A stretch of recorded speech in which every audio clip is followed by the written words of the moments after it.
Well, as we approach the Christmas season, perhaps a little thought about it would be timely. A great many people are not aware that the so-called Christmas festival is one of the oldest known to mankind. It was developed in Egypt 4,000 or 5,000 years ago, and also was known in China and India. It was a very ancient festival that developed with the understanding of the astronomical structure of the solar system.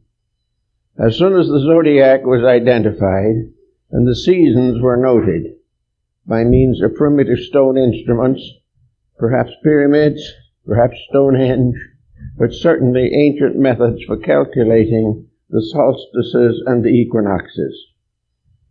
The winter solstice was set aside from the beginning as the most sacred of all human festivals, because it honored the annual birthday of the sun.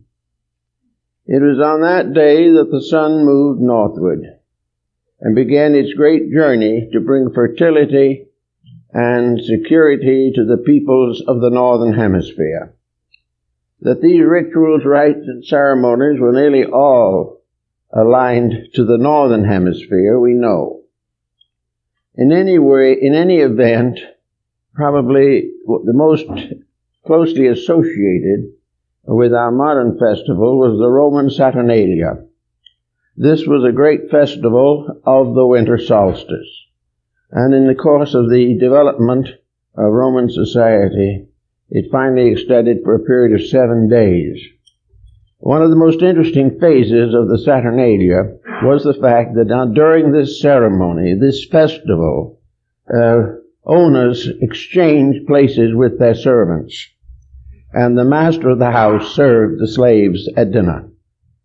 This peculiar thing extended to other customs, which included a number of the forms of tolerance not normally practiced in Roman society. This may have had an effect upon the sacredness of the festival in early Christianity, because during the Roman Saturnalia, no one would notice what Christians were doing. They were too busy fulfilling their own ancient rites, ceremonies, and customs. In any event, we know that the original development of the festival was one to remind us all of the benevolence of heaven. It came as a proof that we owed proper gratitude, tribute, and obedience to the divine and natural laws of the world in which we live. The Saturnalia was celebrated to the Father of the gods, and it was a ceremony of acceptances, of tributes, of recognitions, and of the renewal of binding ties between families, peoples, and nations. In other words, probably it came as close as anything we have to the foundations of the concept of world unity and peace. Today in Christendom and related fields, the ceremony or festival of Christmas is still widely celebrated. We know that at the present time, approximately 1 out of every 4 persons living on earth has at least some close to Christian observances. It is therefore probable that in all, that nearly 1.5 billion people on this planet honor Christmas with some type of festival. This is the largest single unit that exists, far exceeding all atheists, nonconformists, and unbelievers. It is a festival in which many nations with different languages, different actual sectarian differences, are all able to unite in the ceremony of the annual celebration of the birth of Christ. This is therefore a tremendous basic strength in times of trouble. It indicates one of the largest foundations upon which unity of belief and unity of custom can be established. We also know that from travel and from converse with the members of other religions, that most of the non-Christian nations also respect Christmas. Many of them have something similar to it in their own beliefs. Some have accepted part of the Christian belief, and in nearly all non-Christian countries there are large groups of persons who honor, reverence, regard, or esteem the early history of Christianity. So in all probabilities, we are probably talking about closer to 2 billion persons who respect Christmas or celebrate it. Now, this is a tremendous number of people. This is the one occasion in which they all seem to get together. The second most probably formal feast of Christendom is Easter. But Christmas has precedence over Easter in numerical acceptances. It is the one great festival of mankind since the very earliest time. A broad, temple, deep, pious, gentle acceptance of the infinite benevolence of the universe in which we live. A reminder to each of us that in this one life we live and move and have our beings. That in one great, tremendous strength all things exist. And all things exist in harmony and peace. The great aggressor, the great problem is mankind. The human being himself, with his personal ideas, attitudes, beliefs, and pressures, has gradually diluted the significance of Christmas to some degree. But even in this case, it is more to the good side that we must turn our attention. There is a great popular belief today that Christmas is a storekeeper's holiday. Well, it probably is to some degree, but there's even more to it than that. We are told, for instance, that from a purely business, economic, physical standpoint, that the abolition of gift-giving in Christmas would probably run half of European and American economics into bankruptcy. In other words, if we want to stop giving gifts, be prepared for another 5 or 10 million unemployed people. Therefore, while the motive may not be perfect by any means, until a better way is found to handle the entire economics of mankind, Christmas combines a religious ceremony with a protective economical cover over our world business and organizations. Now the question also arises, is Christmas a child's festival? It has been for a long time, but this is also a comparatively late development. Christmas was a festival for all, young and old. Christmas was not limited in any sense to the little ones, although they shared in its various festivities. Up to the present century, Christmas was a comparatively simple festival. Most people made the gifts which they exchanged, and those who gave otherwise usually gave necessary things to help to protect the security of the recipient's family. Today, much of this has been changed, but with it has also come something that may be all right, but I just can't sort of like it. It isn't pleasing to me. There's something about the idea of people being too busy, too tired, or too far broke to celebrate Christmas. I just cannot feel this way about it. It doesn't seem to me that it is proper or natural to assume that the average individual just doesn't want to have Christmas. And his excuse is almost always the same, that it's expensive, time-consuming, and comparatively unimportant. It is not too time-consuming. It is not necessarily working a hardship on people. Today and tomorrow and the rest of the week, millions of people are going to contribute to the needs of the needy. They are going to give tremendous amounts of time, thought, and effort to the serving of the poor, the sick, and those who have come as strangers to this land and have no home and no means of survival. This is the time when something inside of most people rises up with a humanitarian instinct, and that instinct is really the spirit of Christmas. It is the sudden realization of sharing with those in need. Now, the people most likely to dislike this are the people who do not like to share. The individual who wants to keep all he has and begrudges anything he gives away may downgrade Christmas, but he is also downgrading himself. He is breaking a pact with the universe. He is standing against the ancient rites for which Christmas is the modern expression.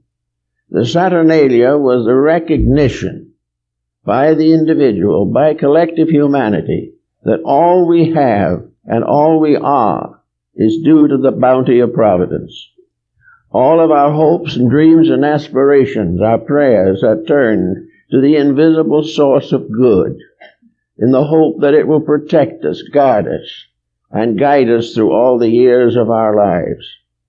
Then, sometime long ago, they set up a festival to honor this concept, to make sure that the individual realized his indebtedness to the universe, to other people around him, to his nation, and to his own personal life.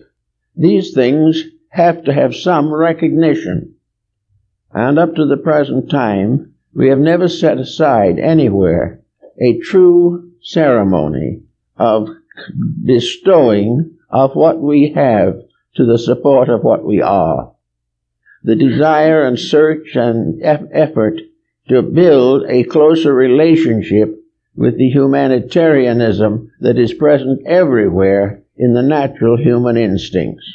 We are gradually destroying them as we are destroying many other overtones. And in the so-called commercialization, we must realize that it is our own personal attitude that results in commercialization. We also realize that there's a lot of money wasted, surely. But there is also a great deal of joy given with it. It is something that it is much more important to the person who gives than it is to the person who receives. The recipient may or may not appreciate, but if the giver is in there with something in his own heart and soul, he will remember the lines in the poem of Sir Longfellow, "The gift without the giver is bare." So in old times we made things. We made little pictures. The children knitted and embroidered. All kinds of things were made. The men did the whittling and the made boxes and a few pegged shoes. In those days, the family was very strong, and the respect for the members of the family transformed giving into a privilege rather than a responsibility. It's rather now different, but it would be nice if it could come back to some of the things that we really believe in. Now, in our religion today, we are more or less intellectualized. We have many different beliefs. Many of them are noble and beautiful. Most of them, however, are served by persons who do not fully contribute to what their conviction requires. We do not really have a time set aside so that each one of us can, for a moment, participate in the gifts and the power to bestow happiness. That we can forget our own personal interests for a few days at least, and think first of others, and of the pleasure and the joy that we can give them. Part of this story is locked, of course, in the person of St. Nicholas of Myra, who was the original Santa Claus. Now, the original Santa Claus, of course, is really the symbol of the benevolence in human nature. It is a magnificent symbolism, a beautiful legend, a beautiful emblem of something. Santa Claus is the benevolence in the human heart. It is that which we are in ourselves, which causes us to bestow happiness, bestow service, bestow need to those whom we care for and for our world in general. We are therefore, all of us, in a sense, capable of becoming a form of Santa Claus. We sometimes realize that, as it was in a paper article many years ago, that no one can see Santa Claus, therefore most people do not believe he exists. Well, this is very nice, with one modification. We don't see God, but we have a suspicion that he exists. But he doesn't exist as an old man with a long beard, nor Santa Claus with his red hat. The principles of these powers are in our own consciousness. Christmas is a release from within ourselves of an eternal solicitude for life. It is something that once a year at least we are able to gather into a pattern of some nature and for a moment become a friend of humanity in general. If we are ever to bring religions together on a common ground, we realize that we have about 2 billion religious people to work with. These religious people are all, under one name or another, dedicated to the humanity of man, to the preservation of good, to the fulfillment of need, to the blessings of the young. And all these things are part of the Christmas story. The Christmas story of the gifts that are brought to the children. What are they? The gifts of a thoughtful parent. The gifts of protection and care and love and affection. The solicitude we feel for the young. The deep love we have for our own kith and kin. These are the things that are the invisible gifts. They are the principle behind giving.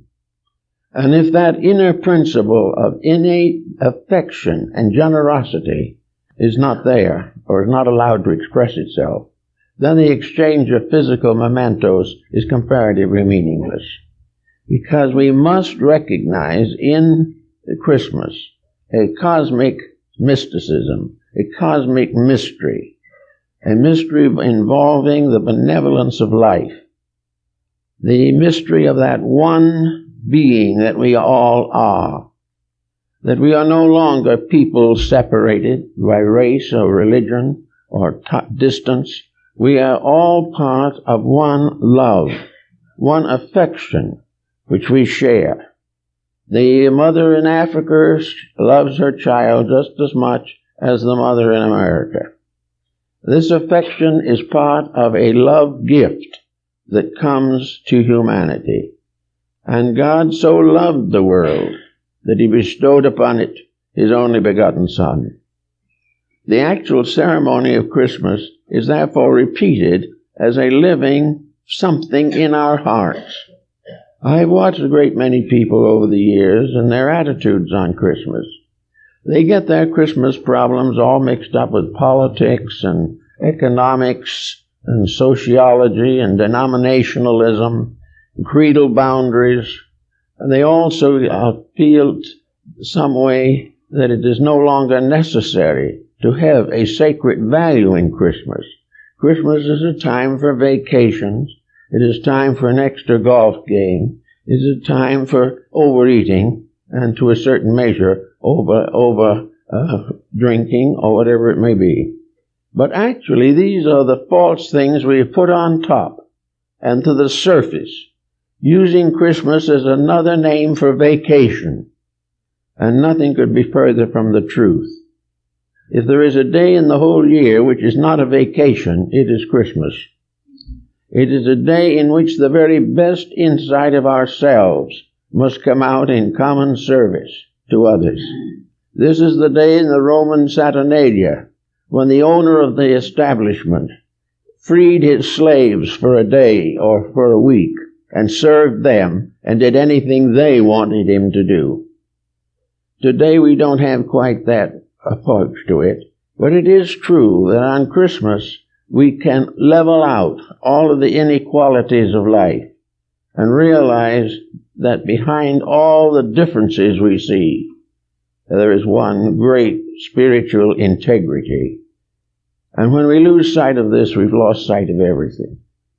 We've lost it all when we cannot practice the invisible presence of divine and infinite love. So we come to think of that today, or coming up this week, as a ritual of glorification, a ritual of remembrance, a reordination to the major values of life, a consecration to love, truth, and beauty, and a resolution to live a better life in the year that lies ahead. Among the ancients, the Egyptians and others, the winter solstice was held with great anxiety.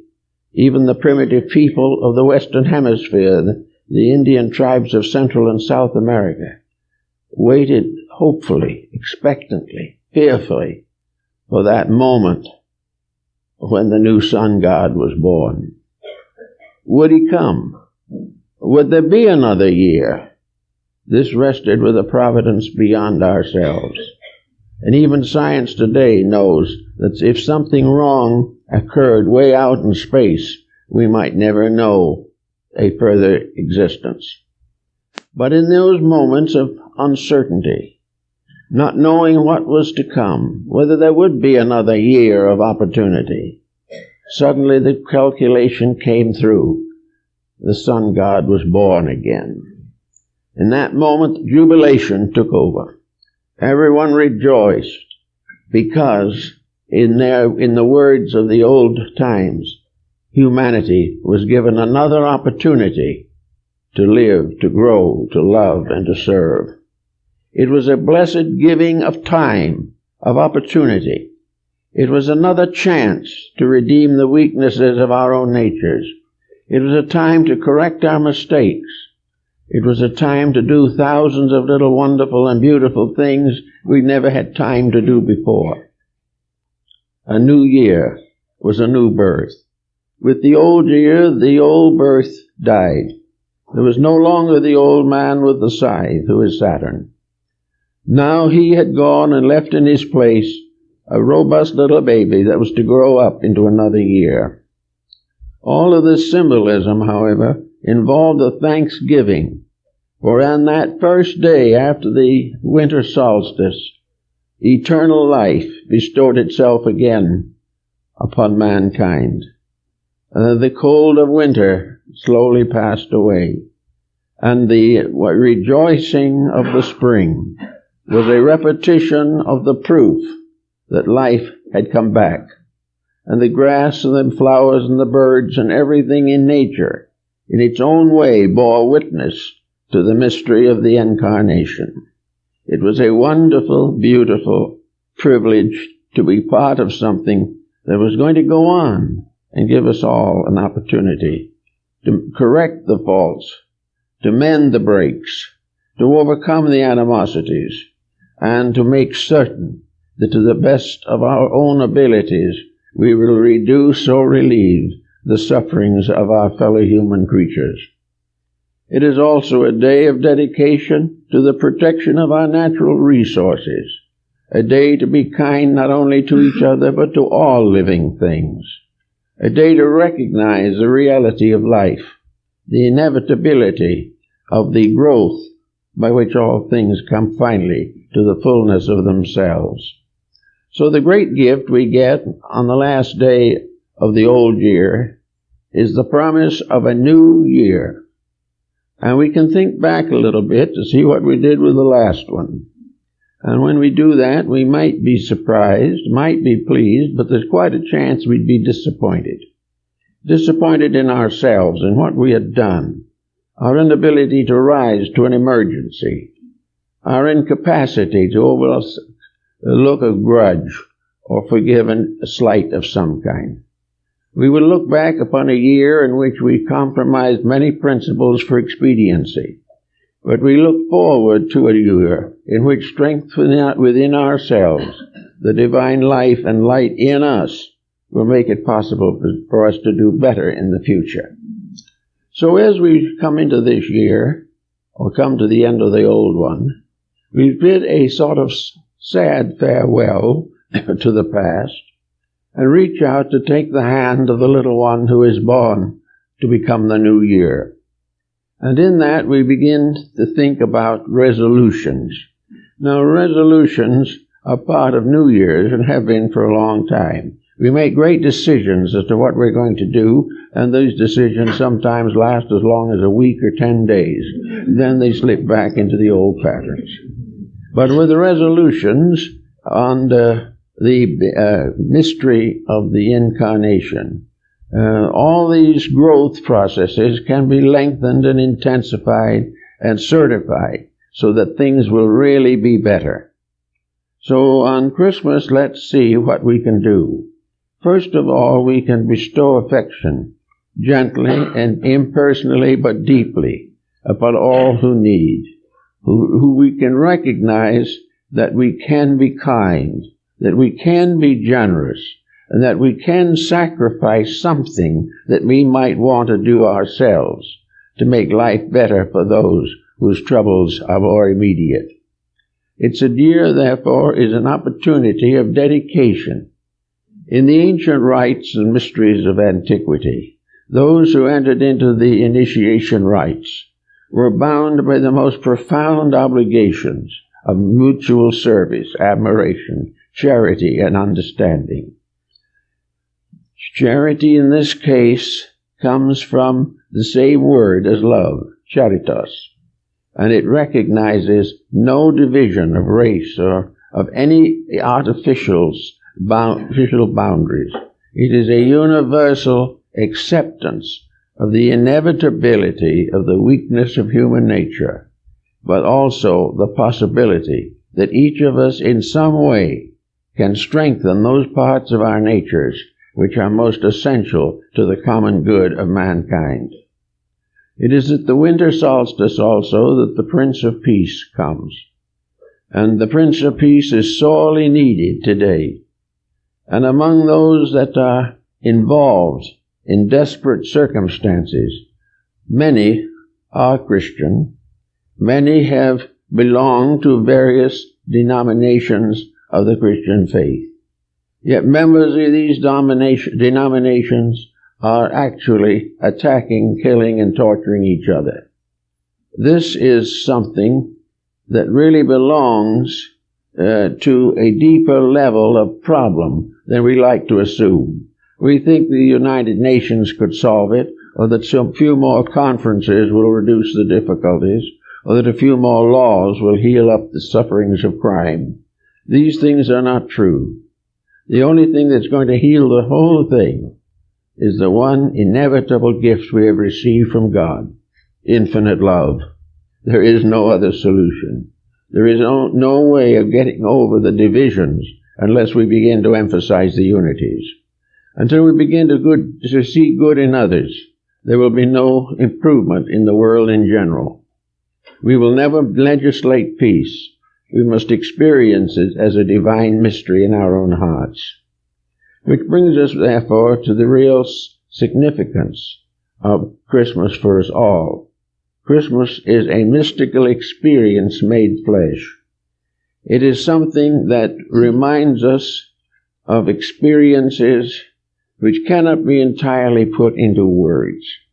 These experiences we link together under the general heading of mysticism. Mysticism is an inward experience of a divine reality. It is something that arises in our own nature. It is not bestowed from the outside. It is not communicated by instruction. It is a moving inward to a source of the infinite within ourselves.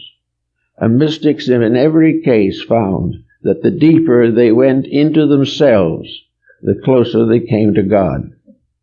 The mystic is not egocentric. He is not set up as a person consisting of better qualities than others. He is a truth seeker, and he has discovered that the only way that he can become a true seeker is to be quiet, to serve, to give, and to forgive. These are the qualities of the superior person. And this simple truth was made clear in China by Confucius, 600 BC. We have to all make this journey, this mystical experience journey, in search of the one source of every good that exists in the world. Now, there are many paths that lead some way in that direction, but the experience itself comes from a very firm, quiet dedication. The individual has to impose certain rules upon himself. He cannot grow without his own consent. Growth cannot be forced upon him by his bodily ailments, nor anything else. Growth is an experience that arises where the individual becomes increasingly aware of his own responsibility as part of humanity, that he is part of a great system, a system which depends for its survival upon human integrity. This integrity has been violated time and time again, and is being violated every day now. But this integrity can also be, in a sense, strengthened. One of the simplest and the most original and proper beginnings to the establishment of this type of experience is the cultivation of personal quietude, the determination not to permit the clouds and storms of mental and emotional pressures to disturb the climate of the heart. The heart must be protected. Physically, it is the source of physical life. Spiritually, it is the source of those great emotions, feelings, and beliefs upon which humanity depends for survival. So in quietude and in the accomplishment of peace, we set ourselves apart. We are told in the ancient scriptures that a place has to be set apart. And in this place there can be no conflict, there can be no worldliness, there can be no discord. There must be a holy of holies set apart, a part set to contain or experience the presence of something superior in ourselves. We call this peace, and we find it in various ways, but we always find it when we are really seeking to understand life. Lao Tzu, the Chinese sage, as a child found it sitting on the side of a hill overlooking the great mountains of northern China. Buddha found it under a tree. Each one in his own way has to experience this inward, personal devotion, dedication. A mystical experience must come to the individual from within himself. He cannot create this experience. He cannot force it. But if he is still and knows God, he will experience it. So in Christmas time, in this season, those who want to really understand and know Christmas must recognize it as a symbol of the quietude of the human heart. It is the sign in which the use of the word children applies not simply to those of physical childhood. It means that we are all children when it comes into the presence of the divine. We are all little ones, waiting to receive the blessings of heaven. We must accept very often, without understanding, some of the things that we know or believe or think. But with it all, it is our right as little children to be grateful to the eternal parental power that has given us everything that we have and are. Gradually, in spite of the pressures of economics, militarism, and international politics, the human heart is unfolding. There are more and more people who begin to understand the mysteries of the inner life. There are new groups rising all the time, and older ones that are strengthening and receiving more and more popular recognition.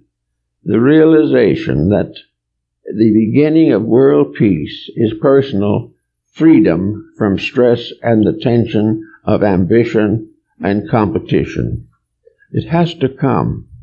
Now, there are many probably who won't want it to come because they have become so accustomed to their miseries that they are like narcotic addicts competition and mutual hatreds and animosities have produced a kind of narcotic habit. The individual feels he must dislike something. He also feels that he must be at this time a pessimist. He must recognize nothing but the troubles. He must not believe that there is a real practical solution. And yet there always has been and always will be. The individual coming into the world has brought his solution with him, but he doesn't know it. Therefore, he has to gradually find out the reason for himself and the things that he thinks and the things that he does. And Christmas is a wonderful opportunity for a little while to simply quietly contemplate these matters. Contemplate the gift from within, that actually our life is a life in soul, not a life in body. Our body is merely the appendage of a powerful spiritual entity. This entity is blocked by negative thought, negative emotion, and negative action.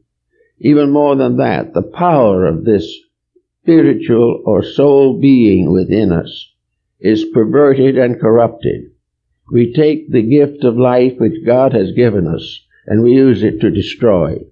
We use it to advance our own means. We take a point of view that life is an instrument of advantage. We are not willing to accept it as the basis of all growth that is natural. So in these hard times, as always in hard times, one nation after another has gone through them. We have to come back again as little children studying in the college of the Holy Spirit. We have to come back to the mystical overtones with which we have been endowed, but which we have grossly neglected. And among those things that we have to do at Christmas time is to prove that in the moment of greatest opportunity to be kind, that we do not hold back. That when the real time comes when we might do something which is within our understanding, selfishness or competition creep in and we don't do it. This is a time to forgive and forget the past, to remember that each day is a new life, and that there are many opportunities to express the beauties that we have in ourselves. But we want to hang on to certain objections. We want to read the media and be moved by it in a negative way. We do not realize that every problem we face today is a concealed opportunity to solve problems. But we still keep on making the problems and doing as we please. And it's the same with Christmas. Worrying about how to physically meet the obligations of family, friends, associates. We therefore try to figure some way out of, not to forget the people we should remember, to try to find something that we can give to this or that or those. This becomes an overwhelming attitude instead of the attitude of a simple, genuine desire to indicate affection in some symbolical way. Now, there are many ways we can do it. It doesn't necessarily result in the expensive gifts or something of this kind. It is giving of ourselves in some capacity. It is the word of encouragement in moment of need. It is association and kindness for the lonely. It is remembering those who need to be remembered.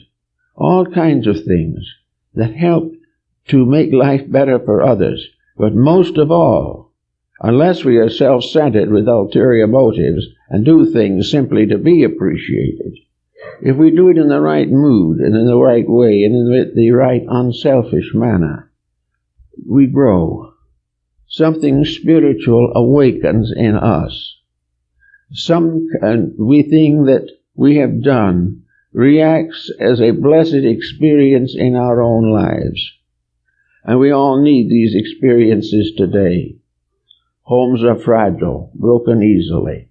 Children are neglected. Labor is not consistent in its dedication to its employment. All things are more or less half done because there's no heart behind them. And we insist that the way the world is acting, we can't have a heart. We insist that we don't like to partake in something that we know is basically wrong. And so we use excuses of one kind and another, not necessarily because they're all valid, but because they help to relieve our sense of responsibility for anybody except ourselves. So that when we give something, we think of the loss to ourselves and not the good of others. This type of thinking is not any good and has resulted in the problems we have today. America is a blessed country in many respects in spite of all its problems, because in this country we are entitled to a private life. We can live better if we want to. We can be more kind if we wish. We are not under a police state. We are not in something in which we do not even dare to worship God. We are here with an opportunity to do all kinds of beautiful things. And by nature we do them. And if we added up all the nice things we have done in the last 50 years, it would make a very substantial mountain of accomplishments. But as time goes on, we get tired, we get disillusioned, little fretting and hating come in, and there seems no way to avoid it. But Christmas is the time of the great cleansing. It is the time in which we wash the soul by forgetting ourselves for a moment and thinking about someone else. It is the removal of the center of attention from our own personal pleasures, our own attachments, our own possessions, to the problems of a larger world and a larger life. Somehow in this world, we must learn to be citizens of two worlds at the same time. We must live in this material world with its problems, but we must also keep alive the spiritual flame within ourselves. If that goes out, all else is lost. And this spiritual flame has to be some way symbolized. And it can be symbolized by a sort of mystical experience that we can have if we so desire. We can be very still. We can be very dedicated in a way, and we can get behind attitudes. We can find that in the very soul of ourselves, we are all kindly, good, generous, thoughtful, and basically happy people. Down underneath, every positive virtue that can be considered is there. Our love of truth is there, even when we make misstatements. Our love of peace is there, even when we declare war. Down inside of us is the seed, the heart, the core of things, that mustard seed that is described in the parable. In each one of us, there is an abundance of all grace, all beauty, all love, and all kindness. But between that and our present consciousness, we have built a kind of wall. We have built a wall of so-called practicality, in which it doesn't pay to do this and it's too expensive to do that. These kind of things cripple this other power. Now, the life within ourselves is not the kind that's going to run us into bankruptcy, because the spirit in man is not dealing with material things. It is dealing with motives. It is dealing with principles. It is dealing with the kind word and the thoughtful service of others. It is not something that is going to take away everything we have. All it is going to take away is that part of what we have that is no good in the first place, or is giving us more trouble than it's worth. We are citizens of a kind of world that is sort of ruled over by a combination of Santa Claus and the old god Saturn. A world in which tremendous truths exist, which we have been carefully educated out of. We are being told constantly that life is a struggle for survival, when in reality, life is always victorious, and is a tremendous power within ourselves, which we have blocked by our own intentional misuse of forces and energies. So on Christmas, we might as well start in maybe this year by giving a present to ourselves. We won't probably fail to do that, though, on one ground or another. We will remember ourselves rather generously, probably, or try to. But there is a gift we must give ourselves, that is the bestowal of the blessing of the Holy Spirit upon our works. The things that we do should be blessed in themselves. They should be things that mean something. There should be a prayer go with each one. There should be a recognition that there is this tremendous potential of doing it right and being honorable about things, which we have begun to overlook. So with our giving, we must also give to ourselves. And to do this, we might have to sit down quietly somewhere during this Christmas season and simply think through our own lives. See what we are doing with the wonderful embodiment with which we have been invested. What are we doing with the divine in our own hearts and minds? Are we building a bridge to this mysterious power that is forever but gently knocking at the door of our hearts? Is it not true, therefore, that somewhere along the line, heart can be the bestower of a great gift upon us? The gift that it bestows is love. And love is not something that forms an egotistic center. The individual doesn't love himself. Some do, but it's a mistake. What we really do under the heading or by the name of love, we mean a release of the spirit by which all things are redeemed. Love is therefore a great feeling of compassion to all that lives. It is a great urge to serve need wherever it exists. It is also a need to serve the beautiful, to help everything that is growing and doing things. Man can love the stars and the sky and the flowers, the birds, animals, insects, everything. All are part of this tremendous world over which man has been given stewardship. We have been made stewards of this planet. We have been given the authority to be the gardeners of the garden of the Lord, or as the Muslim calls it, the garden of Allah. This is the great garden that we were supposed to take care of. This is the great garden which would have everything in it that we need, if our own hearts were right. And we must also realize that in the heart and soul of things, love is always kind. The love of fanaticism is no answer to anything. To destroy in the name of God is superstition. To resent the honest beliefs of other people is a mistake. But to recognize that we are all servants together in a mystery beyond our own knowledge or understanding, that we are truly gardeners and stewards in the garden of the Lord. We are here to make this a beautiful place.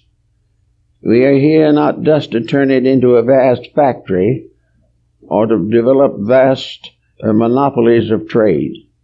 We are here to see that the good things which we have in nature are protected. We must protect the air that we breathe, the water that we drink, the fire with which we heat things. We must protect all these things. We must use them wisely. We are not here to ravage the earth. We are not conquerors to plunder the planet. We are here as servants of eternal beauty and eternal love. And if we serve these things as people, as a race, as a humanity, all else will be added unto us. There can be no need for any of the ills with which we are afflicted, except that we afflict the world with our own mistakes, because we will not use the emotion of love honestly. So we have in the Bible that God loves humanity. We have in the New Testament the love of Jesus for his world. We have all through these great sacred writings a great compassion, a great solicitude for life, a great joy at the thought of beauty and of peace and of understanding. So each year, the curtain goes up for another year. What are we going to do with it? Are we going to do something with this to make it a step in that direction? Are we going to be a better world because of ourselves at the end of this new year? Or will we be in the same morass we're in now? The whole world has only one source of life. There is only one energy, far above and beyond anything that laboratories can produce. There is one life in everything that exists, and in the terms of their eternal natures, all things are one. It is the mind that has divided them, and it is ambition that has turned them against each other. We cannot continue this way without suffering. Now, it is not within the means of the average person to make great changes in civilization. But this is not too important. The great important thing is that each individual tries to live a little nearer to the divine plan. After all, life here is short. We have only a few years in which to prove or disprove the purpose of our mortal existence. We only have a little time, and then we must part from here to areas where our ambitions in temporal matters may be considered ineffective. We are going from a world of men's disabilities into a universe of divine realities. We can take with us only our love. We can take with us only our trust, our dedication, and our voluntary willingness to serve the divine plan. All the rest has to be left behind. We come into the world crying, and we live the best we can. We do a few things well and make some mistakes. But in each case, there is some of good, some of beauty, some of truth. And we want to make more of it, so that it will continue to serve us in times ahead. But when we leave here, are we leaving with as much soul power as possible? Can we honestly say, as we depart from here, that as far as we could, we have kept the rules of heaven? That we have tried to be good stewards, good keepers in the garden of the Lord? That we have not intentionally injured people. We have not cheated or disabled them. We have not ridiculed or corrupted their dreams and hopes and aspirations.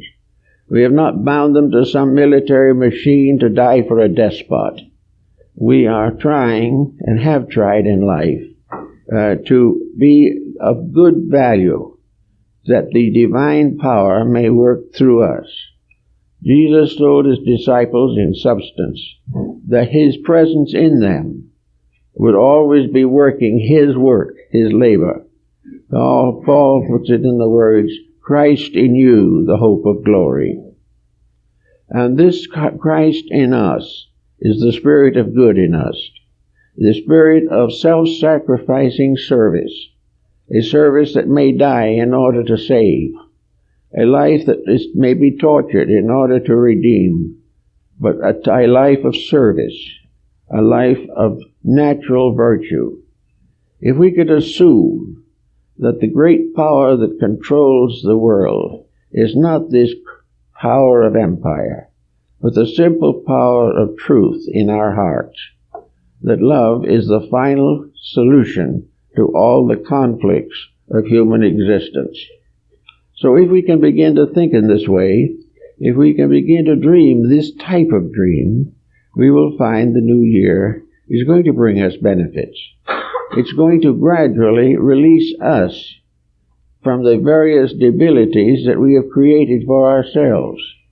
If we study medically, scientifically, psychologically, the patterns of human life, we will realize that in most cases, people are their own worst enemies.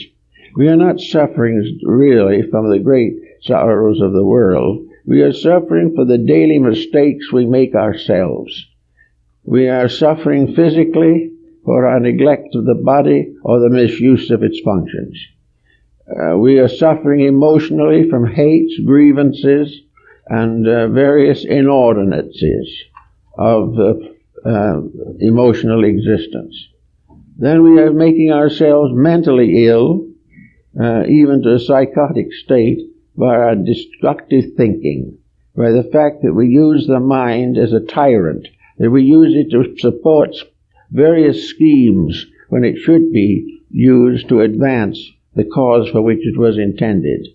For the purpose of the mind is to serve truth and find ways by which it can be manifested in our moral and daily living.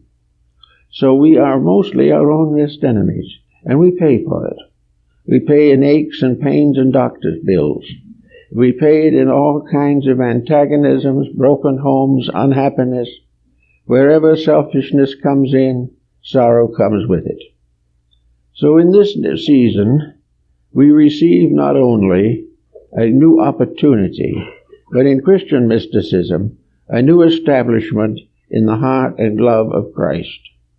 We are here to receive another benediction, that each of us may receive a Pentecostal mystery in ourselves, so that each of us will receive a ray of the divine life which has come to us for the service and betterment of all mankind. We are only Christians if Christ in us rules our conduct. We only have true faith in any other religion if the principles of that religion are fulfilled in conduct. If the religion says love one another, we either love one another or we are heretics. There is no compromise possible. We've tried for ages and ages to make life unbearable for each other in the effort to find some way to convince God that He should do something for us.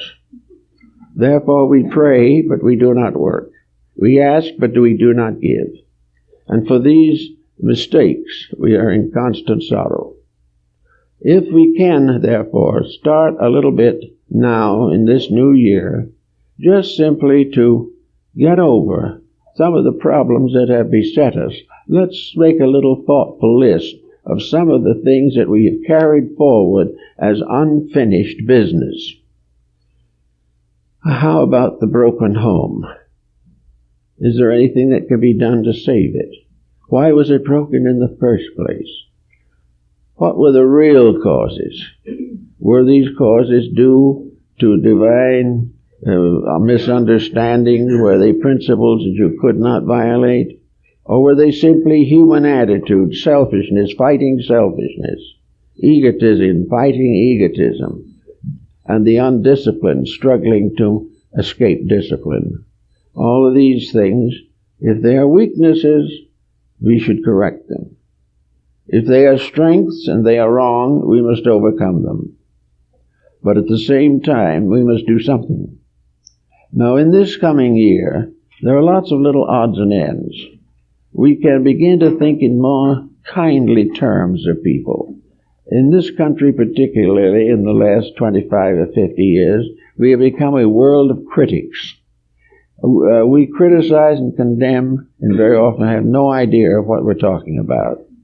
We accept words, we accept the media and all these things to do our thinking for us. We hate what we do not know, we reject what we never understood, and we continue to blame somebody else for the corruptions of our lives. These things have to change. If someone is doing it wrong, this is too bad. We can only pray that they will correct their own mistakes. No matter what an individual may do, we do not hate them. We may disagree with them, we may dislike their policies and their practices, but somewhere inside of them is a soul fighting against itself, a soul that has been corrupted or damaged by its own mind. The person has gone bad because of ambition, cupidity, hypersensitivity, uncontrolled hates and angers. deceptions. All these things have had a bearing upon it. There's a little story I like very much about Japan. There was this Japanese gentleman who was very arrogant, very total self-centeredness, and not too admirable a person in his general conduct. And one day he met on the road a Buddhist priest, and he stood facing the priest, and the priest faced him. And then very slowly and quietly, the priest bowed very deeply before this man. And someone who was standing by saw this happen. And he turned to the priest and he said, "Why did you bow to this man who had made all these mistakes and is not a good man?" Well, the priest said, "In the first place, I bowed to that which is behind the mistakes, because somewhere back there is a divine power, and that I bow to. And from a purely physical condition, bowing is excellent for the stomach." So between the spiritual integrities and the physical intensities, bowing to that which is inferior is an illusion, because down inside of everything that is inferior, if it is alive, is the splendor of God. To get these things into manifestation is not easy, but they must come into manifestation. And the thing that brings them usually is trouble. The vicissitudes and dangers and damages of life are the first things that help to overcome that innate selfishness and self-centeredness of individuals.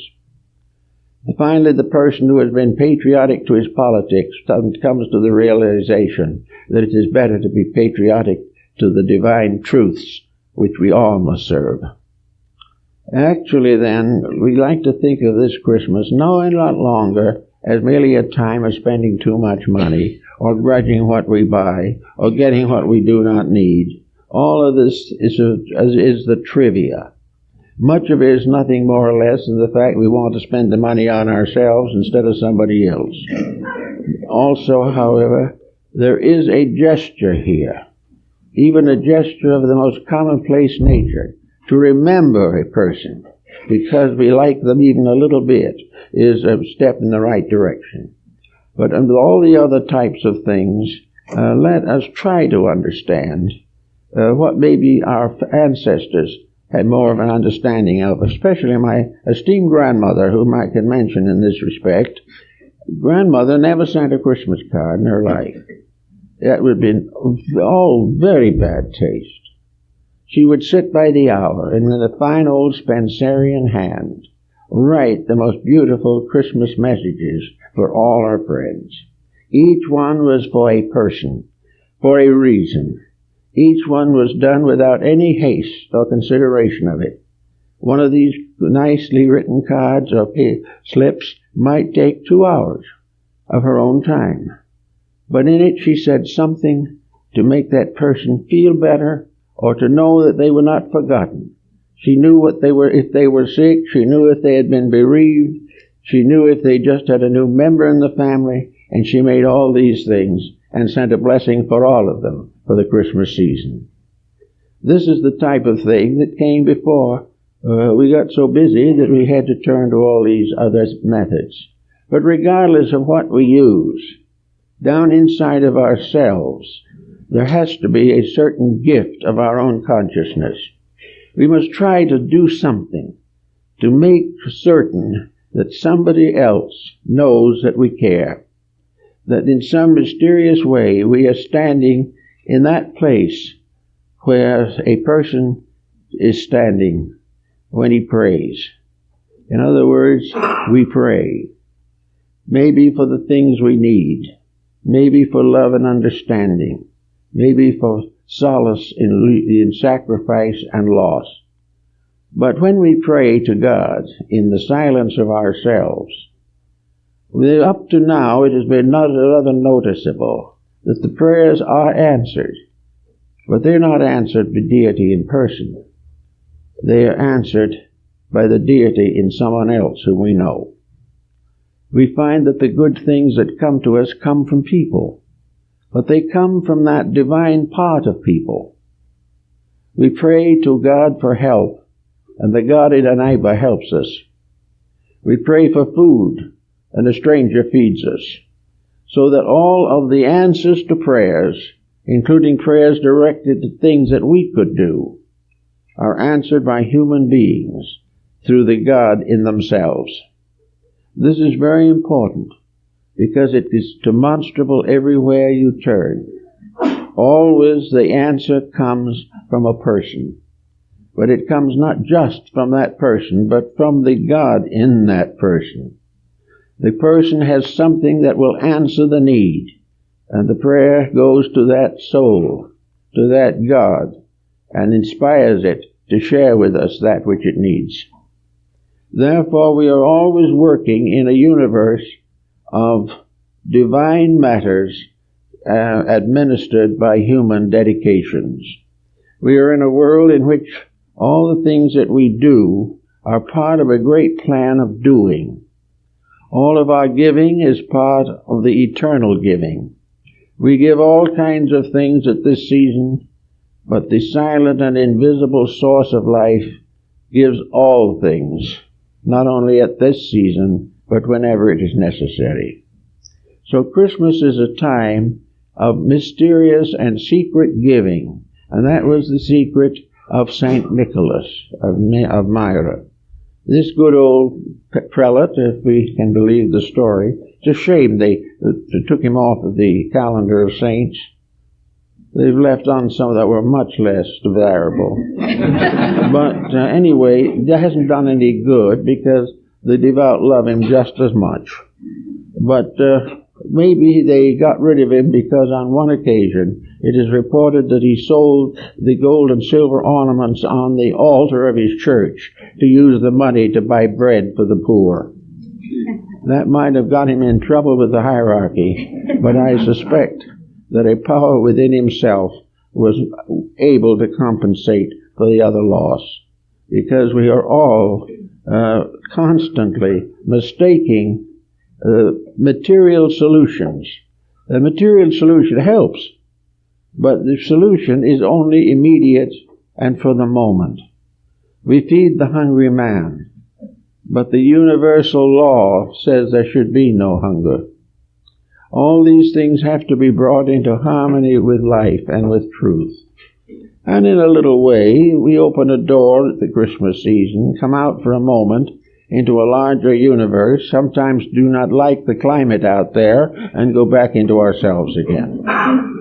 This we do. The climate outside makes us unhappy because we're expected to be generous or kind or something of that nature.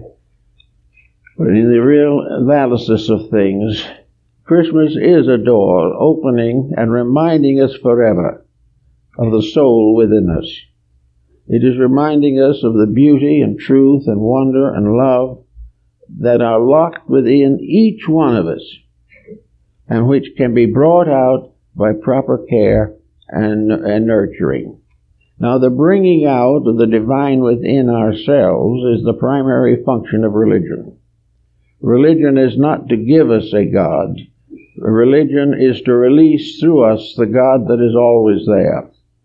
Religion is helping the individual to change from the worship of himself as an ego to the acceptance of the divine power as the universal soul within himself and nature. Therefore, religion helps people because it makes them, for a time perhaps, a little more generous, a little more thoughtful, a little more temperate, and makes them try to keep, at least for a short time, the Ten Commandments or the Beatitudes. These, however, are not permanent solutions. They are merely ways in which we get an impulse to do something a little better. So we might, this time, most of us here have really tried pretty hard to be better people. We want very much to help people. We want to enlighten them and share with them everything that would make for a better life. And we do it. Most people here who come to our effects and also to most churches are here because they want to understand. They want to love. They want to be loved. And they know that as human beings they love. And as children of divinity, they are loved by God and nature.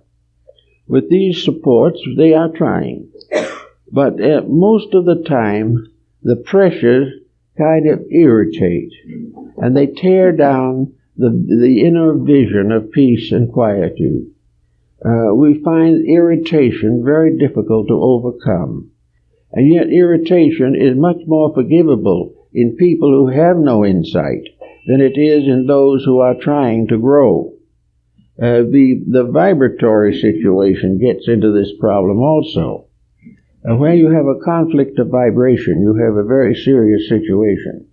If an individual has built up a strong, devout, and constructive inner life, and then goes into a tantrum for some reason or other, the destruction is far more than we see.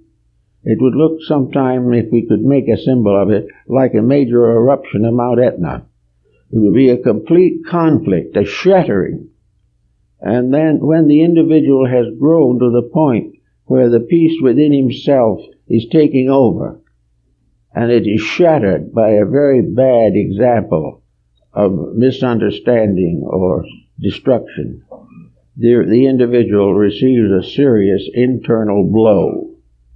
It's much worse than if he had never tried to be better.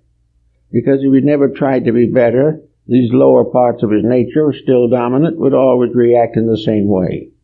But when you try very hard to do it right, and then get a terrific impulse to do it wrong, this is bad. And it's something that we must all watch against as much as possible. We must try to make sure that in moments of emergency, that we allow the inner life to continue to lead and not interfere with it because it interferes with our personal feelings. Well, the personal feelings of the individual must never interfere with the inner tranquility which he is seeking to establish for his own good. As a punishment for inconsistencies of this kind, we have sickness, and a great deal of sickness is simply conflict.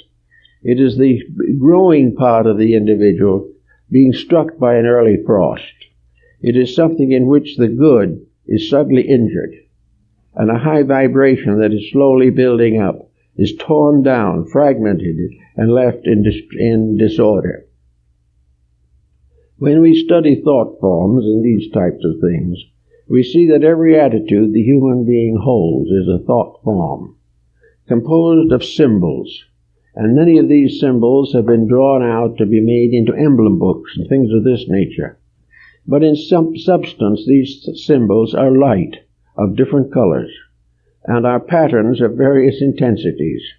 And this light field of the human body is a glorious and radiant thing.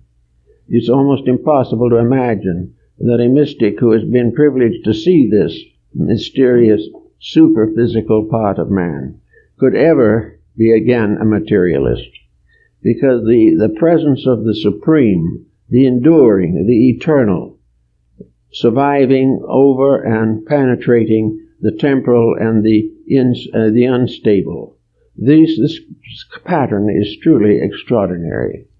But if we go along pretty well, we have a rather good feeling and use of energy, we get out and we do something for someone. We go out and we do an errand for a person who is disabled. We go out and take care of a child, or we go out and do some physical act, paint a house, or do something of this nature. We've used energy. This energy is supported by the etheric and vital double of the physical body.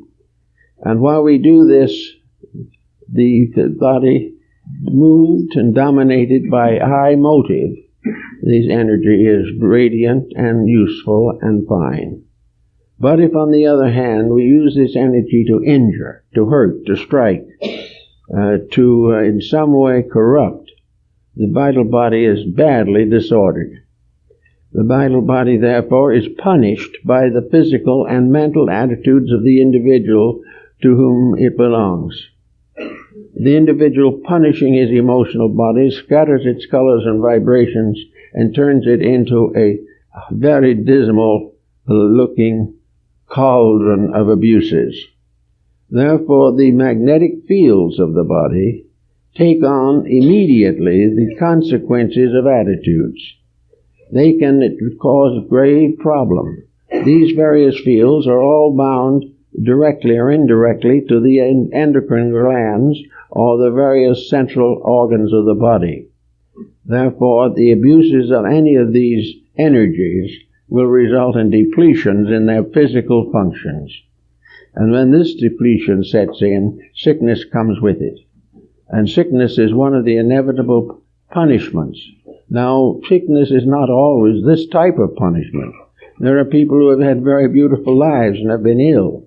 But this is due mostly, in those cases, to the depletion of energy or the presence of factors and forces over which the individual has no control, such as air pollution or war and things of this nature.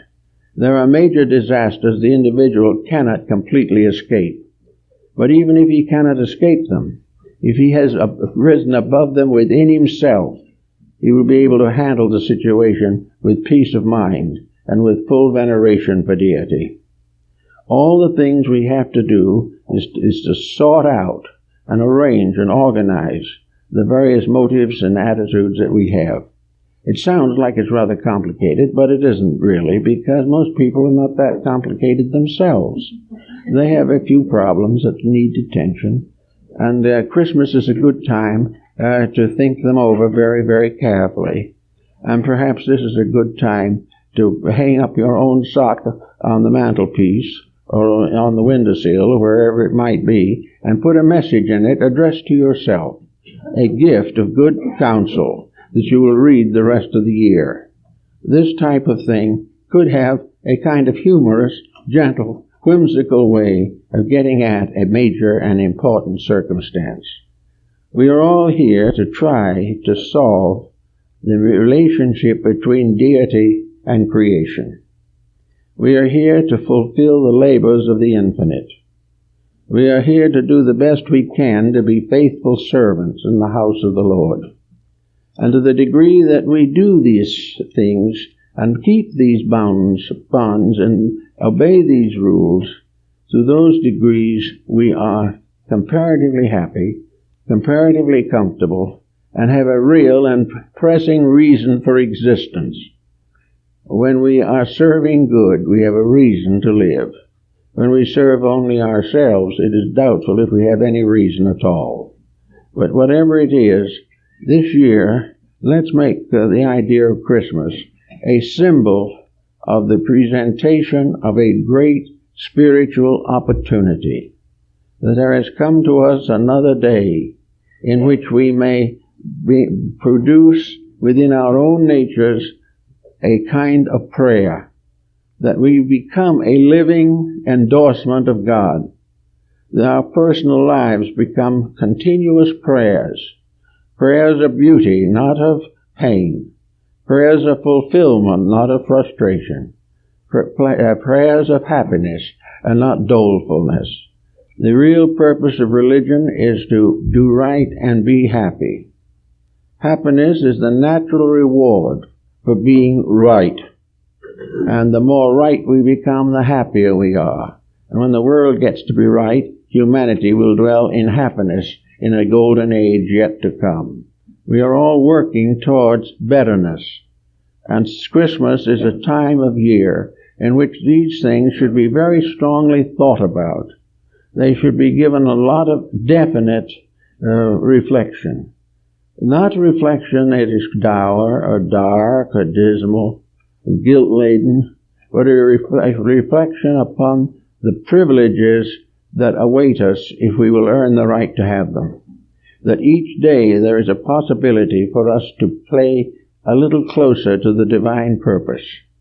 That we can do things that need doing with great cheer, and having done them will be recalled by the power within ourselves and rewarded.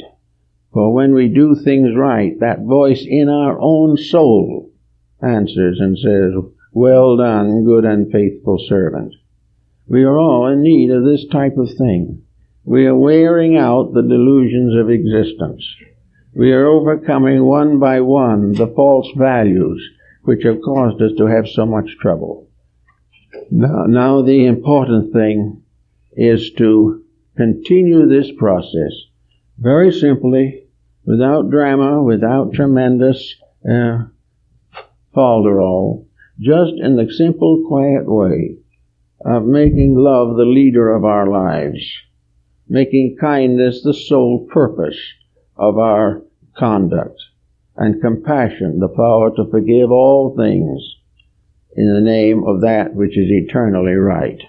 If we do these things with good hope, I think we'll all have a very happy Christmas season, and I wish you all the blessings of that season and a very happy New Year to come. Thank you.